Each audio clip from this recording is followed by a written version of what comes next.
시청자 여러분 안녕하십니까? 국민의힘이 비대위원장에 권영세 5선 의원을 내정했습니다. 과연 권영세 비대위원장이 대통령 선거를 제대로 치러낼 수 있을까요? 저는 상당히 회의감이 듭니다. 시청자 여러분, 이 조기 대선은 사실상 불가피하다고 봐야 됩니다. 자, 어떤 분들은 또 이제 이 광화문을 포함한 여러 이제 이 탄핵 반대 집회에 적극적으로 참여를 하시는 우파 인사들, 이런 사람들은 윤석열 대통령의 계엄이 정당한 조치였으며 탄핵이 기각이 돼야 되며 기각될 가능성이 있다라고 생각을 합니다. 그러나 제가 몇 가지 논리적으로 말씀드리겠습니다. 우선 첫째, 박근혜 대통령 탄핵 때는 논란이 더 심했습니다.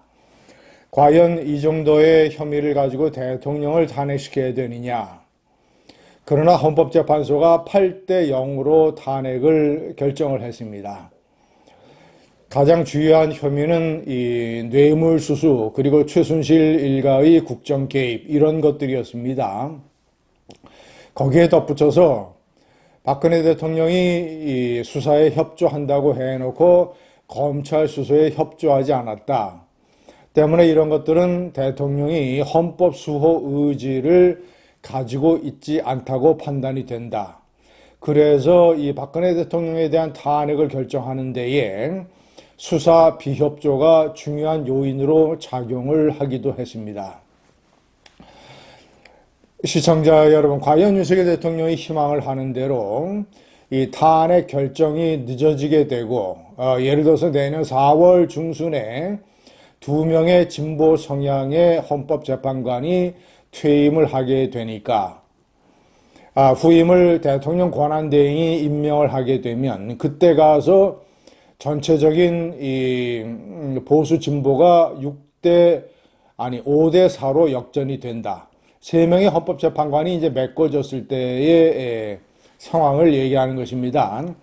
만약에 3명의 헌법재판관이 메꿔지게 되면 진보 대 보수가 6대 3. 자, 그리고 이제 6대 3. 윤석열 대통령 측이 생각할 때에 결정적으로 불리하다고 보는 것이지요. 그런데 내년 4월 중순에 진보 2명이 바뀌게 되면 그때는 5대 4로 보수 우위로 역전이 된다. 그래서 그때 가면 유리할 수 있다. 이런 생각을 하고 있는 것 같습니다. 그러나 저는 그렇게 판단하지 않습니다. 우선 첫째로 헌법재판소의 소장의 권한대행이 문형배 소장입니다. 문재인 대통령이 임명한 사람입니다. 이 헌법재판관 3명이 추가로 임명되는 것을 막는 것이 불가능할 뿐 아니라 3명이 결국 한덕수 권한대행이 임명을 하게 될 것입니다. 왜냐? 그것은 대통령 권한대행으로서의 능동적 권한 행사가 아니라 공석이 되어 있는 헌법재판소의 기능을 정상화시키기 위해서 현상을 메꾸는 이런 이 수동적인 권한이기 때문에, 그리고 국회가 선출한 3명의 몫을 대통령이 임명하는 형식적인 절차이기 때문에 권한대행이 임명하는 것을 피할 수가 없을 것입니다. 자, 그러면 이제 결국 9명으로 완성이 될 것이고, 그러면 문형배 헌재소장의 권한대행이 문재인 대통령이 임명을 한 진보파이기 때문에 최대한 헌재 심리와 결정을 앞당기려고 할 것입니다. 그리고 그런 조치에 명분과 논리가 있습니다.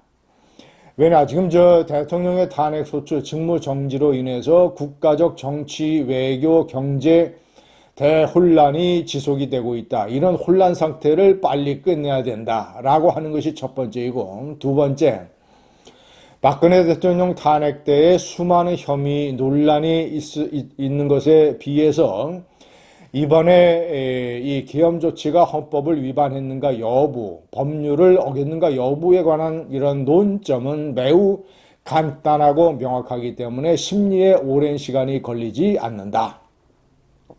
이러이러한 이유를 들어서 이 헌재가 결정을 상당히 가속화할 겁니다. 제가 판단할 때는 박근혜 대통령의 3개월보다도 더 앞당겨질 것입니다. 그러면 늦어도 3월 말 안에 헌재 결정이 나오게 될 것이고 그 이전에도 가능하죠. 그러면 5월 조기 대선이 치러지게 될 가능성이 높습니다. 기각될 가능성이 있냐고요? 없냐고요? 많은 분들이 그런 희망을 가지고 있습니다. 그러나 저는 대단히 회의적입니다. 탄핵이 인용될 것이 거의 확실합니다. 논란이 많던 박근혜 대통령 때도 8대 0이었습니다. 사안이 단순하고 명확하기 때문에 이번에도 제가 판단할 때는 만장일치가 될 것입니다. 시청자 여러분, 헌재는 상당히 정치적인 고려를 하는 이런 재판소입니다. 과연 탄핵을 기각했을 때 윤석열 대통령이 현직에 돌아가서 대통령직을 수행할 수 있겠는가?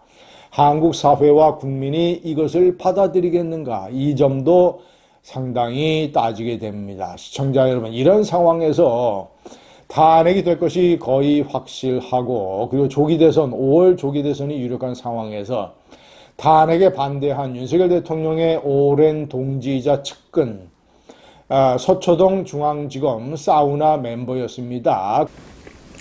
윤석열 대통령과 일부 보수 세력이 바라는 대로 탄핵 결정이 늦춰지게 되고 또 이 보수 대 진보가 5대 4로 바뀌고 해서 탄핵이 기각되는 일은 별로 없을 것입니다.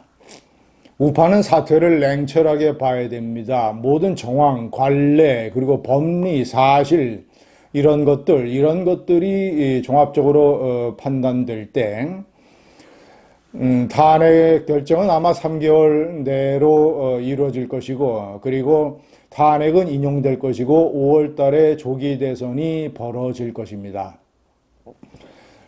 자, 그러면 국민의힘은 지금 국민의 80% 가까이가 탄핵을 지지하고 70% 넘는 국민이 내란이라고 보고 있습니다. 이런 상황에서 시청자 여러분, 그리고 만약에 헌재가 탄핵을 인용을 하게 되면 그 이유와 논리를 상세하게 밝힐 것입니다. 그렇게 되면 탄핵에 반대하는 지도자를 비대위원장으로 내세우고 국민의힘이 계속 탄핵 반대를 외쳐서는 대통령 선거를 치르나 마나입니다. 불보듯 뻔합니다. 때문에 권영세 비대위원장뿐만 아니라 홍준표 탄핵 반대에 앞장섰던 홍준표 대구시장 같은 사람이 대통령 후보가 돼서도 필패입니다. 필패. 국민의힘은 비대위원장이나 대통령 후보나 어떤 새로운 지도자를 뽑아야 됩니다. 탄핵의 강을 건너자. 탄핵의 결정은 헌재의 최종 판단에 맡기자. 이런 것들, 그래서 우리가 탄핵으로부터 교훈을 얻고 보수를 재정비해서 대통령 선거에서 유권자들에게 표를 달라고 할 수 있는 이재명 대표의 민주당이 집권하면 어떤 일이 벌어진다는 것을 국민들에게 생생하고 적나라하게 알리고 그런 대신에 우리가 탄핵의 강을 건너겠다. 탄핵에서 교훈을 찾겠다. 탄핵을 역사적 사실로 받아들이겠다라고 외칠 수 있는 지도자가 나와야 됩니다. 감사합니다.